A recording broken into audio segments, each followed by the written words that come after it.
Hey, Merry Christmas, everyone. This is Tasha Ives, and I had the opportunity a couple of nights ago to share on a Zoom with some other ladies that are dear friends of mine about kind of getting through the stress of the holidays. And my topic to cover was grief and loss during the holidays. And I thought I had had so much response and comments and people reaching out to me that I would share that information with all of you.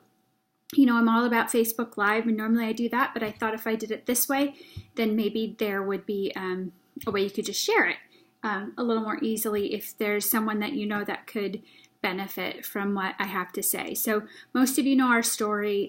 Our daughter Sydney died of cancer 7 years ago, just before Thanksgiving. She was 11 years old and she had a brain tumor. And as you can imagine, there were a lot of emotions that came with navigating through the holidays, through Thanksgiving and Christmas. And just in my experience with my own journey, and also in dealing with others in their journey and walking with them. So I worked in hospice for 5 years, was bereavement coordinator for a period of time. Now my husband and I volunteer at St. Jude Children's Research Hospital, where we are bereaved parent mentors and educators, and sit on the Quality of Life Steering Committee. So we interact with bereaved people of all kinds, really quite often in our journey.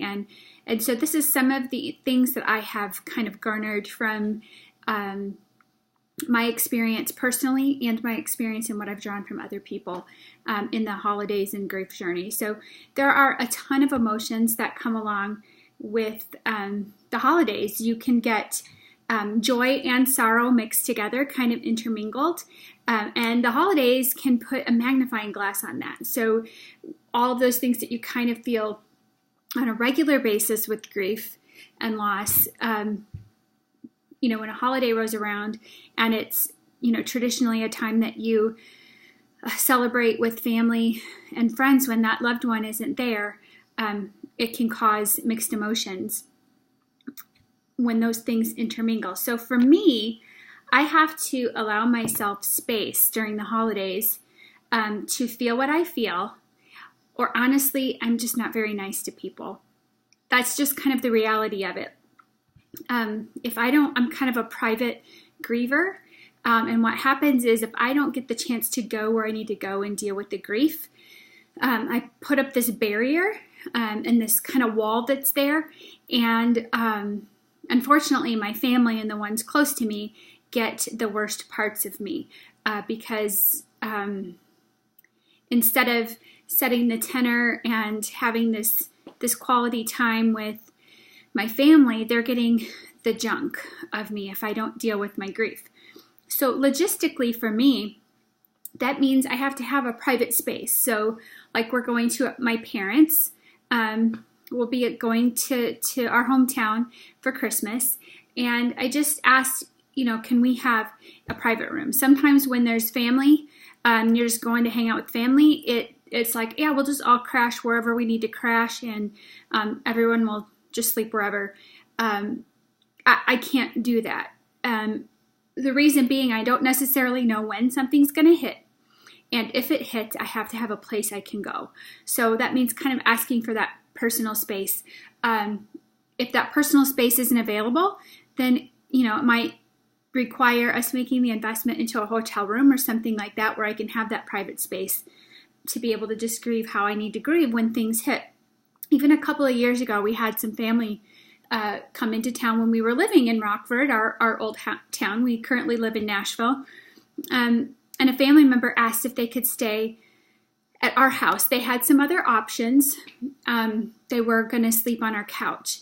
And at first I felt really bad about saying no, but I said no.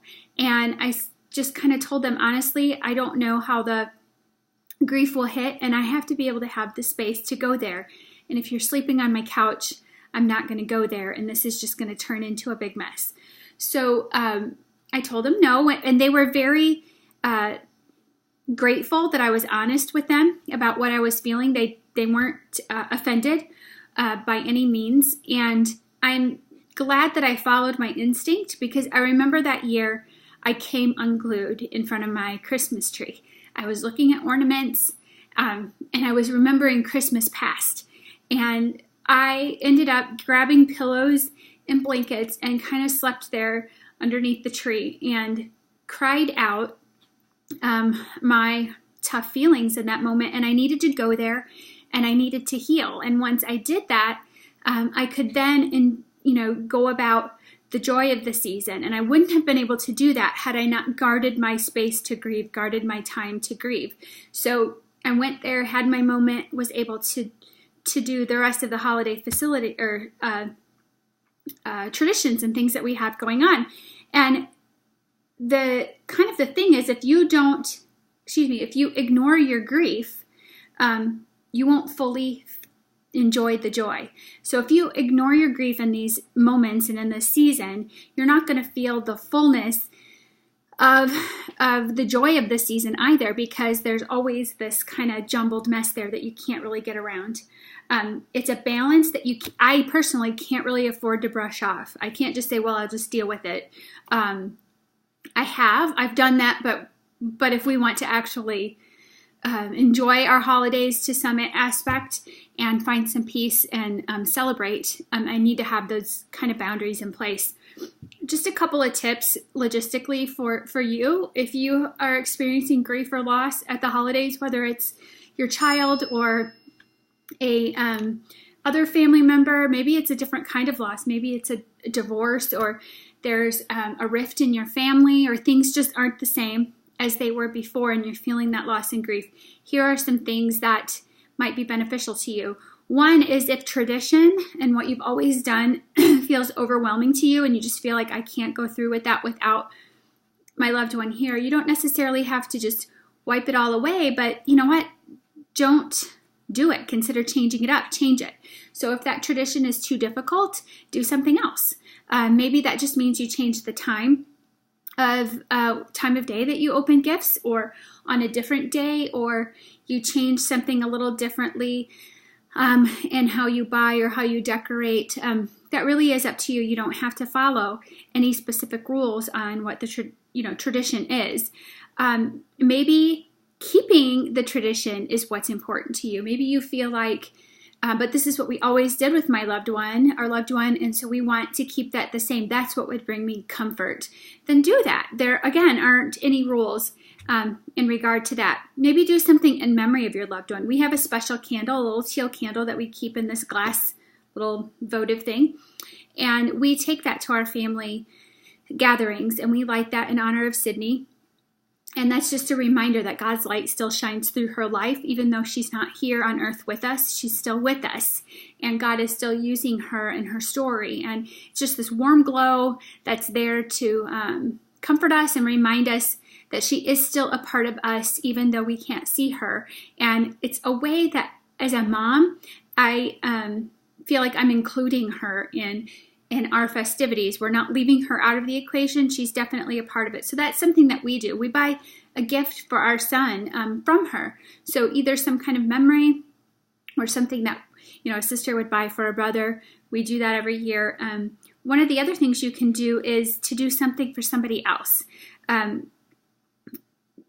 make it another chaotic thing to add to your already, busy schedule during the holidays.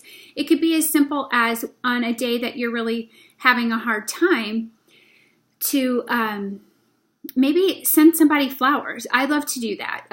Maybe it's a difficult day and you think, okay, I'm having a really crappy day. I know somebody else that's going through some tough stuff. I want to encourage them. Maybe it's just shooting them a text and saying, I'm thinking about you today. Maybe you can do something like we did for our church. They had these Christmas boxes, and you could take the box and fill it with things for kids and go shopping and have all cool kinds of things in there. And I did that. I shopped for some other little girls the way I would have shopped for my little girl if she were here with me. I miss, that's something that I miss, is going and buying the girly things. Boys just aren't as fun to shop for. It's a lot of gift cards and musical instruments on the Christmas list. And it's just not as fun for me, and I miss that. So I was able to do that, and it was actually very healing for me, and then also knowing that it was going to bring joy to somebody else. That's something that I love to do each year. And just in this season, one of the biggest things that you need to remember is that if you can't pull yourself out of that dark place, if you've gone there and you can't quite pull yourself back out, seek out some good Christian counseling. I'm a huge advocate for that. Our family wouldn't be standing without the advice of strong, trained Christian counselors who came alongside of us, and good friends. Reach out to close friends and just have a group of people that you can reach out to in tough times. But don't ever think or be ashamed of reaching out to somebody professionally if you need that in these difficult times in your life. And specifically regarding Christmas, remember the promise of the season. It's about peace, right? The promise of the season was that peace would be brought to us in salvation through Christ Jesus. In Matthew 11:28-30, it says, "Come to me, all who are weary and burdened, and I will give you rest. Take my yoke upon you and learn from me, for I am gentle and humble in heart, and you will find rest for your souls. For my yoke is easy and my burden is light." So in this season, remember, I always say, live in peace, Sydney. She's not with us anymore, but I feel like she is more alive than ever in heaven. She rested here enough on earth with that brain tumor. She's more alive than ever. I always talk about living in peace, but we're supposed to be living in peace here as well if we are walking with Christ. And so I pray that peace is able to come to you. So when you have those difficult moments, reach out to God. He is your comforter. He is your strength. He is your shield, and He is your portion every day, and He is your peace. And you can walk around, even in a world of chaos and turmoil, outwardly, you can walk around with peace in your heart and know that He is with you. All right, that's what I just wanted to share with you. I hope someone found value in that and that is encouraging to you. And I pray that you all have a very blessed Christmas and New Year.